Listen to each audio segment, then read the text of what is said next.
முறையில் எல்லோரும் இது பொது ஸ்தாபனம். காங்கிரஸ் என்பது நாட்டை காக்கக்கூடிய ஒரு கட்சி. இந்த கட்சியில் இருக்கின்றனர் என்று சொல்கின்றவர்கள் கட்சிக்காக வேலை செய்வதற்கு எல்லோருக்கும் உரிமை இருக்கின்றது செய்ய வேண்டும்.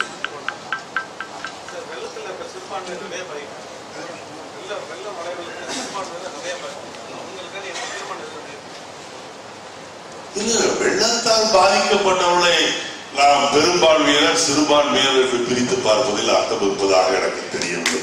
வெள்ளத்தால் பாதிக்கப்பட்டவர்கள் யாராக இருந்தால் அவர்கள் இந்திய குடிமக்கள், தமிழ்நாட்டு பிரஜைகள். அவர்களை காப்பாற்றுவது மத்திய மாநில அரசுகளுடைய கடமை. வழங்க வேண்டும். ஏன் முடியாது? நேரடியாக ஆபீஸ் குழு வராங்க இல்லையா? இப்போ கிட்டத்தட்ட ஒரு 5-6 IAS ஆபீசர்ஸ் வந்திருக்காங்க. பாதிக்கப்பட்ட ஒவ்வொரு மாவட்டத்துக்கும் சென்ட்ரல் கவர்மெண்ட்ல இருந்து ஒவ்வொரு டிபார்ட்மெண்ட்ல இருந்து ஒரு IAS ஆபீசரை வச்சு அவங்க பாட்டுக்கு அவங்க நேரில் பார்த்துட்டு போறாங்க. அதுக்குனால பண்ண வேண்டியதானே? நீங்க ஏன் மாநில அரசு கூட பண்ணா என்ன ஆகுனா இந்த நடுவர் கொடுங்க சார்.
உனக்கு வந்து பதவி வழங்க முடியாது.